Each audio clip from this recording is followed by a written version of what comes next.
오늘도 예배 자리에 나오신 우리 성도님들과 성도님들 가정마다 주님의 한없는 은혜와 평강이 넘쳐나길 간절히 소망합니다.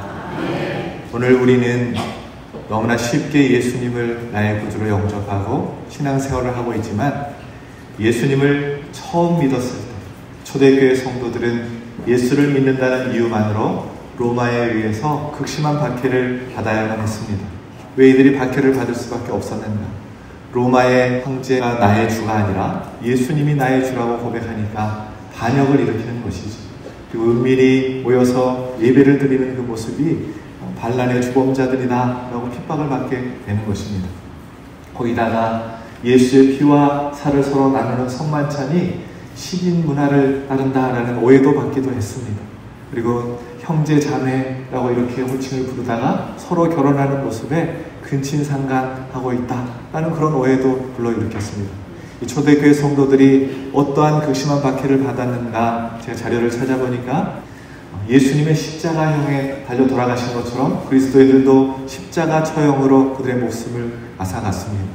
황소의 뿔에 매달아서 끌려다니면서 죽게 만들었습니다. 그리고 들짐승의 가죽을 벗겨서는 이 그리스도인들에게 입히고 사나운 맹수에 의해서 물려 찢김을 당하며 죽게 만들었습니다. 알몸에다가 콜타르, 송진, 기름을 발라서 나무에 움직이지 못하도록 결박당한 채 산채로 불을 붙여서 그렇게 죽임을 당해야만 했습니다. 인간이 고안해낼 수 있는 모든 방법으로 사람을 죽였어요. 채찍에 맞아 죽고 돌로 쳐서 죽이고 뜨겁게 달아오는 철판 위에 올려놔서 그렇게 죽게 만들었습니다. 사나운 맹수를 며칠씩 굶기고 먹이로 그리스도인들을 주어서 그렇게 물려서 죽게 만들었습니다. 그런 극심한 박해가 AD 64년 7월 18일 로마의 대화재가 일어났는데, 네로 형제가 그리스도인들이 이 주범이다, 화재를 일으켰다라고 책임을 전가하는 바람에 더욱 극심한 박해가 심해지기 시작했습니다. 이 네로 황제의 박해는 로마시에 국한되어 있었다면 AD 81년부터 96년까지 통치한 도미티안 황제가 집권할 당시에는 로마 전역에, 로마시뿐만 아니라 로마 전역에서 그리스도인을 향한 박해가 심해졌습니다. 심지어 오늘날 터키, 소아시아 지방까지 이 박해가 이어져 왔습니다. 제가 몇 년 전에 성지 순례를 하면서 터키, 튀르키예의 데린두유라는 지하 도시를 방문한 적이 있습니다. 극심한 박해를 피해서 그리스도인들이 맨손으로 땅을 파가지고는 지하 20층까지 거대한 도시를 건설해 놓은 곳이었습니다. 믿음을 지키기 위해서. 그런데 그들이 허리 한번 제대로 펴지 못한 채 생활을 했다는 이야기를 듣고 제 마음이 숙연해졌습니다. 나는 너무도 편하게 지금 신앙생활하고 있구나 라는 마음에 감사가 저절로 터져 나왔습니다. 이 시기에 사도 요한은 이 도미티안 황제의 핍박으로 인해서 감모손에 유배되어서 오늘 이 요한계시록을 기록하게 됩니다. 폭군 네로의 황제보다 그리스도인들에게 더 잔인했던 이 도미티안 황제는 자신을 신이라고 숭배하라고 황제 숭배 칙령을 이 로마 전역에 퍼뜨립니다. 라틴어로 도미누스 예 데우스, 주 하나님이라고 황제를 부르라고, 그렇게 경배하라고 요청을 했어요. 이러한 상황에 로마의 황제를 숭배하느냐, 예수님을 선택해야 하느냐, 동등한 입장에 놓고 둘 중에 하나를 선택하지 않으면 안 되는 상황에 그리스도인들이 처했습니다. 황제를 숭배하면 예수를 버려야 하고, 예수를 섬기면 황제에 의해서 죽임을 당해야 하는 것이지. 이때 많은 그리스도인들이 순교를 당해야만 했습니다. 바로 그때 극한의 공포와 죽음의 두려움 가운데 있는 그리스도인들을 향해서 하나님께서 찾아와서 하신 말씀이 오늘 본문 말씀인 것입니다. 하나님은 자신이 어떤 분인지 분명하게 계시하고 있습니다. 하나님은 어떤 분이신가 우리에게 알려주고 계신다는 것이지. 이 말씀을 묵상하면서 우리의 인생이 초대교회 성도들과 같은 어려움은 아니지만, 그럼에도 불구하고 힘들고 어려운 삶의 문제들이 많고 2025년 후반기를 시작하는데 하나님을 믿지 못하게 하고 우리를 시험하고 우리의 믿음을 흔드는 유혹들이 많은데, 다시금 우리들이 붙들어야 할 말씀이 무엇인가? 우리가 붙들어야 할 중요한 주제가 하나님이 어떤 분이신가 하는 이 문제를 분명하게 확립해야 되지 않나라는 생각을 하게 되었습니다. 그래서 오늘 저와 여러분이 하나님이 어떤 분이신가 하는 말씀을 나누려고 하는데, 오늘 또 선포되어지는 하나님의 말씀을 나에게 주시는 하나님의 말씀으로 아멘하고 받으실 수 있기를 소망합니다. 아멘. 말씀을 사모하는 저와 여러분에게 성령께서 큰 은혜 주실 줄로 믿습니다. 아멘. 하나님은 어떤 분이신가? 하나님은 고통 가운데 있는 그리스도인들을 찾아오셔서 자신을 뭐라고 계시하는가? 첫 번째, 하나님은 나와 함께 하시는 분이십니다. 한번 따라하겠습니다. 하나님은 나와 함께 하십니다. 하나님은 나와 함께 하십니다. 오늘 본문 4절, 8절에 두 번 반복하고 있는데, 이것은 요한계시록 4장, 11장, 16장에서도 각각 한 번씩 총 5번 등장합니다. 이제도 있고 전에도 있었고 장차 미래도 올 것이다 라는 것이지. 과거도 현재도 미래도 내가 너희와 함께 할 것이다. 내가 지금 너희와 함께 여기 있다.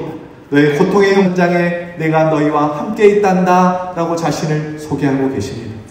여러분, 하나님은 우리와 함께 하십니다. 그러나 사람이 극한의 공포와 두려움 가운데 들어가면 말할 수 없는 아픔과 슬픔의 현장 속에 놓이게 되면 하나님이 보이지 않습니다. 제 얘기를 해서 죄송합니다. 몇 년 전에 시집간 제 조카가 고류감 진단을 받고 이 암이 폐까지 전이가 됐어요. 초등학생 아들, 딸 남겨놓고 35살 나이에 하나님의 부르심을 받았습니다. 딸을 잃은 둘째 형님이 장례식을 다 치르고 난 다음에 저에게 그러시는 거예요.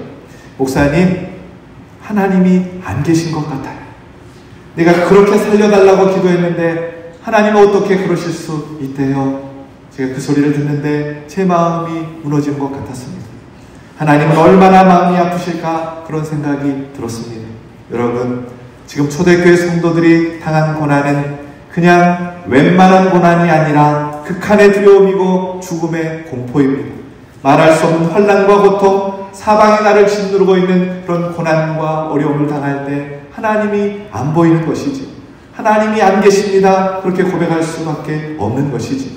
그래서 하나님께서 고난당하고 있는 당신의 백성들을 찾아오셔서 제일 먼저 하신 말씀이 뭐냐면, 내가 지금 여기 있단다.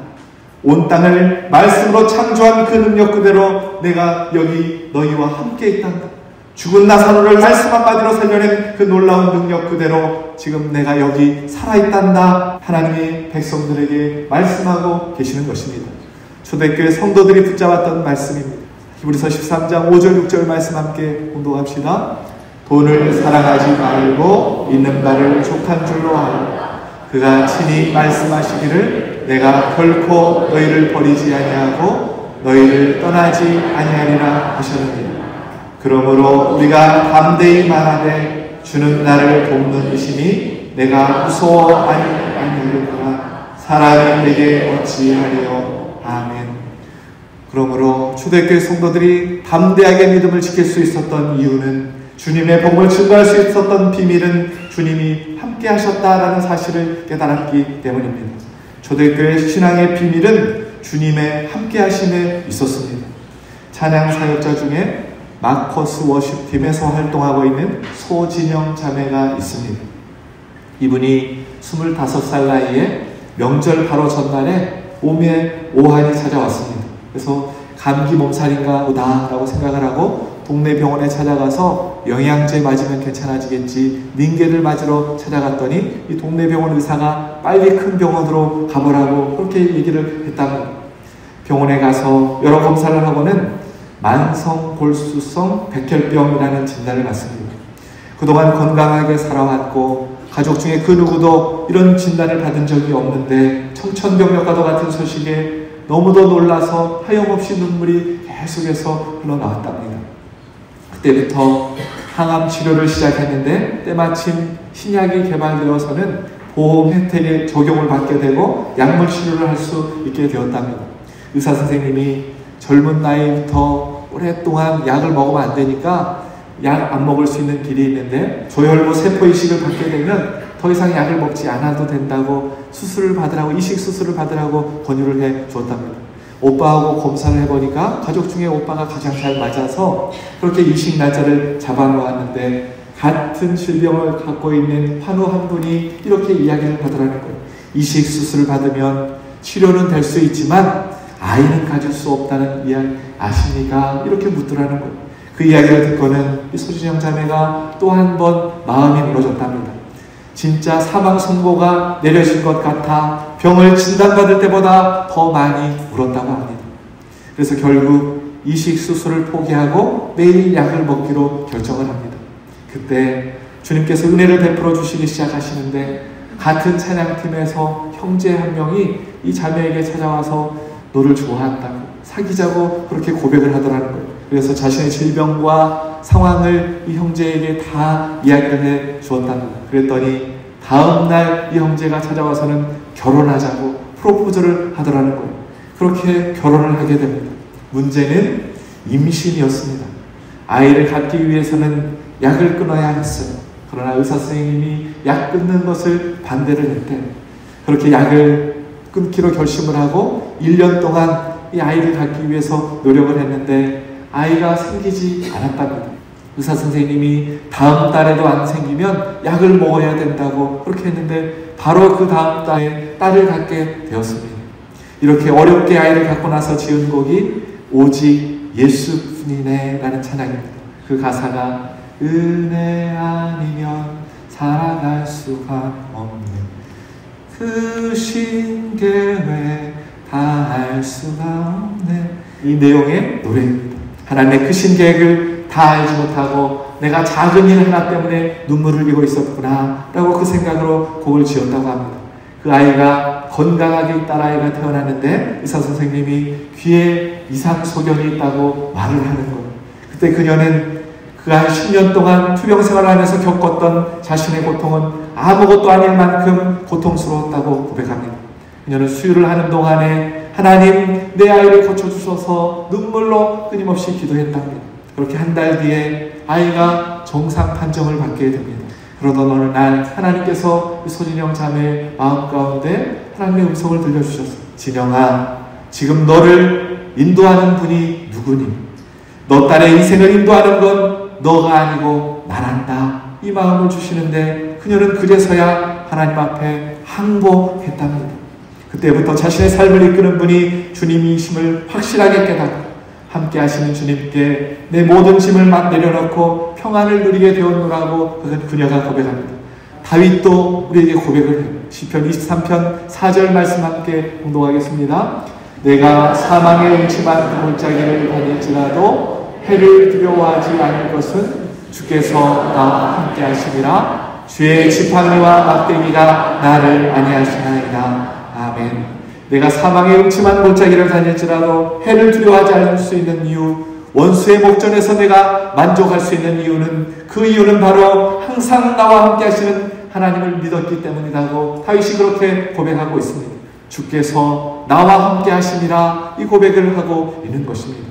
초대교회 성도들과는 비교할 수 없지만 우리는 저마다 인생의 고난을 경험하고 살아갑니다. 이 문제가 해결되었다 싶으면 또 다른 문제가 우리에게 기다렸다는 듯이 다가오는 것이 우리의 인생인 것만 같습니다. 그러나 여러분 기억하십시오. 그 고난의 현장에 하나님이 우리와 함께 하십니다. 하나님이 함께 하시기에 골리과도 같은 그 엄청난 문제 능히 해결할 수 있는 것이 원망과 불평이 아니라 의심과 좌절과 낙심이 아니라 믿음의 눈을 들어서 나와 함께 하신 하나님을 바라보고 넉넉히 이겨내신 믿음의 사람들이 우리 유독교회 모든 성도님들 되시길 예수 그리스도의 이름으로 축원합니다. 두 번째, 하나님은 어떤 분이신가? 하나님은 자신을 뭐라고 계시하시는가? 시작과 끝이 되시는 하나님이십니다. 요한계시록 1장 8절 말씀 다시 한번 봉독합시다. 주 하나님이 이르시되 나는 알파와 오메가라. 이제도 있고 전에도 있었고 장차 올 자요 전능한 자라 하시더라. 아멘. 하나님은 자신을 알파와 오메가다 라고 말씀하십니다. 이 알파와 오메가는 헬라어 단어 중에 첫 글자와 마지막 글자를 말합니다. 그래서 알파와 오메가다 라는 것은 처음과 마지막, 시작과 끝이다 라는 뜻입니다. 여러분, 이 하나님의 계시가 정말 생뚱맞은 계시 같습니다. 나는 알파와 오메가다.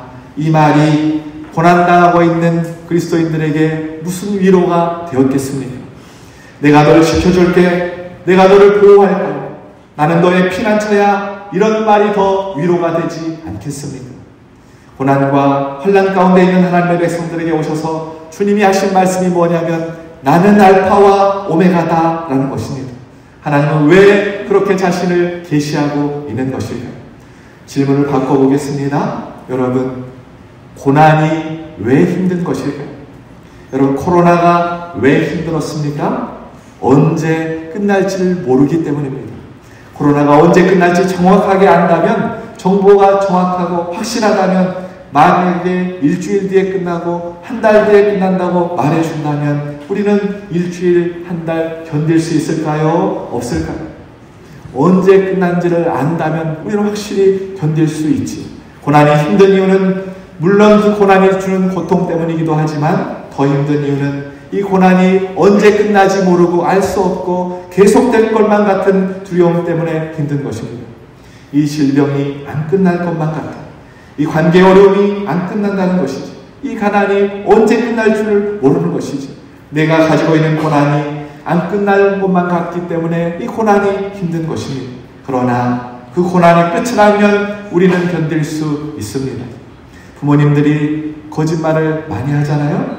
다 했어. 조금만 참아. 조금만 견디면 돼. 이런 거짓말을 많이 합니다. 지금 너무 힘들지만 이거 앞으로 2주 뒤면 끝난다. 한 달 뒤면 끝난다. 언제 끝난지를 안다면 우리는 참고 견딜 수가 있는 것입니다. 이를 깨물어서라도 참을 수 있는 것이지. 그러나 내일 끝나는데 그것을 모르기 때문에 자살하는 사람도 있는 것입니다. 그래서 하나님께서 이 말씀을 하고 계시는 거예요. 너의 모든 시작과 끝, 처음과 마지막은 바로 나란다. 그러면 제가 다시 질문을 해보겠습니다. 도미티안 박해 당시에 그리스도인들이 당하는 그 고난, 아픔, 두려움, 수치와 모든 핍박과 모든 혼란을 끝내줄 힘과 권세와 능력은 마치 누구에게 있는 것처럼 보여줬을 것일까요? 누가 이 고난과 혼란을 끝내줄 수 있다라고 그리스도인들은 생각했을까요? 누구한테 잘 보이면 이 고난을 끝낼 수 있습니까? 로마 군인이죠. 도미티안 황제이죠. 도미티안 황제에게 절 한번 딱 눈 감고 무릎을 꿇고 황제를 숭배합니다. 그렇게 죽은 척하고 무릎 꿇으면 되는 것이죠. 로마 군인에게 뇌물을 주고 한번 주고 그 위기를 넘기면 되는 것이지. 그런데 하나님이 말씀하시는 것입니다. 아니야. 이 고난의 끝은 도미티안에게 있지 않단다. 이 고난의 끝은 로마 군인에게 있지 않단다. 너의 시작과 모든 시작과 끝은 나의 손에 달려있단다. 하나님이 이 말씀을 하고 계시는 것입니다. 도미티안, 로마 군인을 의지하면 안 되는 것입니다. 내 삶의 모든 시작과 끝은 하나님께 있다라는 것이지. 그러니 우리가 이런 말 해서는 안 됩니다. 이 사람만 날 도와주면 될 텐데, 아니요. 절대로 그렇지 않습니다. 나의 모든 도움은 하나님께 있는 것입니다. 하나님이 나를 도와주시기 시작하시면 누가 나를 방해한다고 해도 막을 수가 없는 것입니다. 그러나 하나님이 막으시면 확실한 도움도 다 끊어지게 되어 있는 것입니다. 시편 121편 1절 2절 말씀 함께 봉독합시다. 내가 산을 향하여 눈을 들리라. 나의 도움이 지으신 여호와께서로다. 아멘. 나의 도움은 하나님께 있다라는 것이죠. 나의 모든 시작과 끝이 하나님의 손에 달려있다. 내가 너의 시작과 끝이다. 이 말씀은 어설픈 위로의 말씀이 아닙니다. 고난 가운데 있는 모든 그리스도인들에게 향한 확실한 진리의 말씀인 것입니다. 지금 너의 눈에는 너의 고난을 끝내줄 수 있는 그 권한과 힘이 로마 군인이나 도미티안에게 있는 것처럼 보일지 모르겠지만 아니다. 너의 시작과 끝, 그 모든 것은 나의 손에 달려있단다 라고 하나님께서 말씀하고 계시는 것입니다. 사랑하는 여러분, 우리도 마찬가지입니다. 우리의 인생의 모든 시작과 끝, 우리가 당하는 모든 고난의 시작과 끝이 하나님의 손에 달려있음을 믿고 우리의 도움 되신 하나님만 의지하고 살아가시는 믿음의 사람들이 저와 여러분 되시길 주님의 이름으로 축원합니다. 마지막으로 하나님은 어떤 분이신가? 전능하신 분이십니다. 하나님은 자신을 전능한 자라고 소개하고 계십니다. 전능자는 헬라어로 판토크라토르라는 단어인데 마태복음에서 요한계시록까지 이 단어는, 이 전능자라는 단어가 10번 나오는데 한 번은 고린도후서 6장에 나오고 나머지 9번은 요한계시록에서 등장하고 있습니다. 그러니까 요한계시록에서 소개하는 하나님은 전능하신 하나님이라는 것이지. 그러면 전능의 뜻이 무엇일까요? 능력이 많다는 것이 아닙니다. 우리 하나님은 단지 능력이 많으시는 분 아니세요. 능력이 많다는 것은 전능이 아니라 다능, 유능입니다. 전능이라는 것은 불가능이 없다라는 뜻이지. 능치 못함이 없다는 것이 전능입니다. 여러분 기억하십시오. 우리 하나님은 불가능이 없으신 분이십니다. 능력이 한이 없으신 분이십니다. 무에서 유를 창조하신 분, 완벽한 죽음에서 생명으로 건지시는 분, 완벽한 어두움과 완벽한 절망에서 완벽한 빛과 소망을 가지고 오시는 분이 우리가 믿는 하나님이십니다. 믿으시는 분만 아멘 합시다. 그러니까 여러분 이런 말 하지 마세요. 아무리 하나님이어도 내 남편은 못 고친다. 여러분 그런 하나님 믿지 마세요. 우리 하나님은 전능하신 분이십니다. 불가능이 없으신 분이십니다. 그분이 원하시면, 그분이 뜻을 정하시면, 그분이 하시기로 결정하시면 누구도 막을 수가 없는 것입니다. 그러나 그분이 허락하지 않으시면 어떤 것도 될 수가 없는 것이지. 내가 생각할 때 이 일은 완벽한 조건이고 완벽하게 모든 것이 다 갖추어져 있고 완벽하게 다 계획되었다 할지라도 하나님이 틀어버리시면 아무것도 할 수 없는 것이 되어버리는 것이지. 그러면 여러분 초대교회 성도들이 생각하지 않았겠습니까?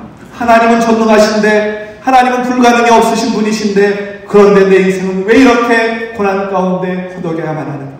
왜 이렇게 가로막는 것들이 많은 것인가? 의문이 들지 않았겠습니까?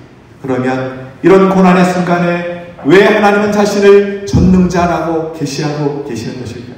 구약에서도 이 전능하신 하나님이라는 단어가 쓰입니다. 히브리어로 엘샤다이라는 단어인데 구약 성경에 총 48번 등장하는데 무려 31번이 욥기에서 등장하고 있어요. 무슨 의미냐면 우리가 너무 힘들고 고달프고 어려운 인생길을 살아갈 때, 고통과 고난의 시간을 지날 때가 바로 전능하신 하나님을 만날 때임을 성경이 우리에게 가르쳐주고 있는 것입니다. 샤다이의 하나님을 만날 때가 바로 고난을 당할 때라는 것이지. 유명한 주식신학자인 미국의 칼빈 신학교의 루이스 폴 코프 교수님이 이 엘샤다이라는 전능하신 하나님이라는 단어를 연구하기 시작했어요. 그리고 그가 이렇게 고백합니다. 엘샤다이는 단순히 하나님께서 모든 일을 할 수 있는 분, 능력 있는 분이라는 뜻만이 아닙니다. 엘샤다이는 하늘과 땅의 모든 것을 소유하신 분, 눈에 보이는 것이나 보이지 않는 것이나 다 그분의 주권 가운데 있습니다. 창조와 보존, 선택과 유희, 만물의 운행과 통치가 엘샤다이 그분의 품 안에서 이루어지고 있습니다. 라고 그가 그렇게 말했어요. 쉽게 말하면 이 교수님의 말은 우리의 인식 속에 우리에게 떡을 주시고 기적과 같은 놀라운 은혜를 베푸시면 이것은 전능하신 하나님의 역사다라고 그런 인식이 우리에게 있지만, 그러나 그런 놀라운 일이 일어나지 않아도, 기적적인 일이 일어나지 않아도 오히려 그 반대의 일이 일어난다고 할지라도 하나님은 온 우주 만물을 주관하시는 전능하신 하나님이시다라고 이 교수님이 우리에게 가르쳐주고 있습니다. 여러분 생각해 보세요. 베드로의 직업이 어부였습니다. 그런데 그가 밤새도록 그물질을 했는데 물고기를 한 마리도 잡지를 못했습니다. 여러분, 어부의 손에 물고기가 한 마리도 잡히지 않는 것이 기적입니까? 아니면 물고기를 밤새도록 했는데 물고기가 많이 잡히는 것이 기적입니까? 베드로는 그날 밤에 밤새 그물질을 했지만 전문 직업인으로서 한 마리도 잡지를 못하고 절망감, 허망감을 느꼈을지 모릅니다. 그러나 물고기를 한 마리도 잡지 못한 그 절망의 밤은 다음 날에 있을 그의 생애에 결코 잊을 수 없는 예수님과의 벅찬 만남이 기다리고 있었던 것입니다. 만약 그날 밤에 베드로가 만선의 포만감을 가지고 빨리 집으로 귀가했다면 다음날 하루 종일 기뻤을지는 몰라도 평생 기쁨이 되시는 예수님은 만날 수 없는 것입니다. 그러니 베드로가 그물질을 해서 물고기가 많이 잡은 것도 전능하신 하나님의 역사이지만, 밤새 그물질을 했지만 한 마리도 잡지 못한 것도 전능하신 하나님의 역사라는 것입니다. 여러분, 밤새도록 베드로가 던지는 그물 주변에서 물고기를 쫓고 계시는 하나님의 모습을 한번 상상해 보세요. 물고기가 막 베드로의 그물로 들어오려고 하는데 주님이 와 들어오면 안 된다고 와 쫓고 계시는 것입니다. 한 마리로 들어와서는 안 된다. 내일 주님을 만날 수 없다. 물고기를 다 쫓고 계시는 것입니다. 저는 이 장면을 상상하면 할수록 우습기도 하고 눈물이 나기까지 합니다.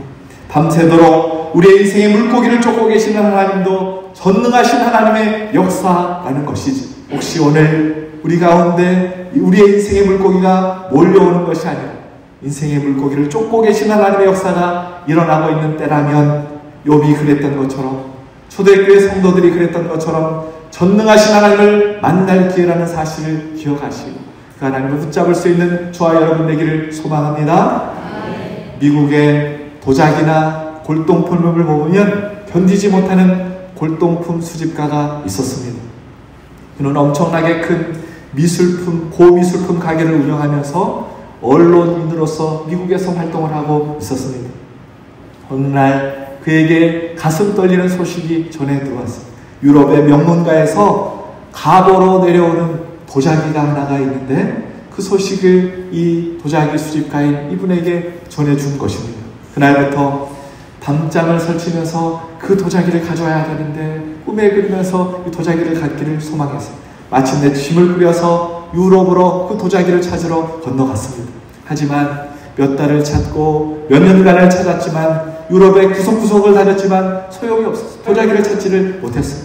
그러다가 그 도자기를 미국의 한 언론인이 사갔다는 소식을 듣고 다시 미국으로 돌아와서 샅샅이 미국 땅을 뒤진 끝에 마침내 그 언론인을 찾았습니다. 그 사람이 바로 자신이었습니다. 오래전에 자기가 그 도자기를 사서 자기 집 창고에 갖다 놓은 것을 까맣게 잊어버리고 있었던 것입니다. 도자기는 가장 가까운 곳에 있었지만 그 사실을 잊지 못한 채 수년 동안 세월만 허비했다는 것이지. 여러분, 우리가 이 골동품 수집가 같지 않습니까?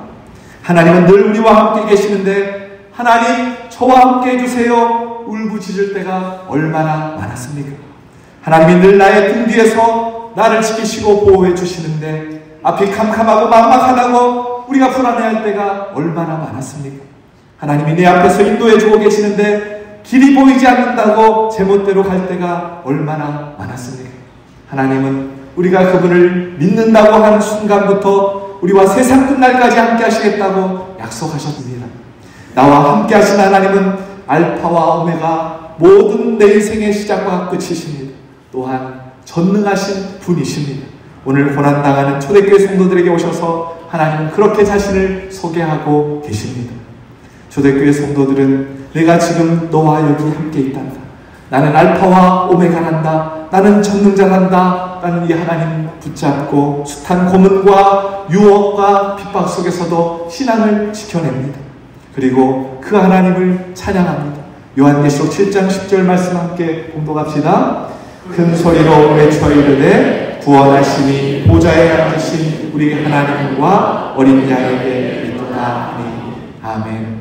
구원하시니 도미티안 황제에게 있는 것이 아니라 도미티안이 나의 신이 아니라 오직 살아계신 하나님이 나의 구원자이시고 우리의 주 하나님이라고 찬양하고 있는 것입니다.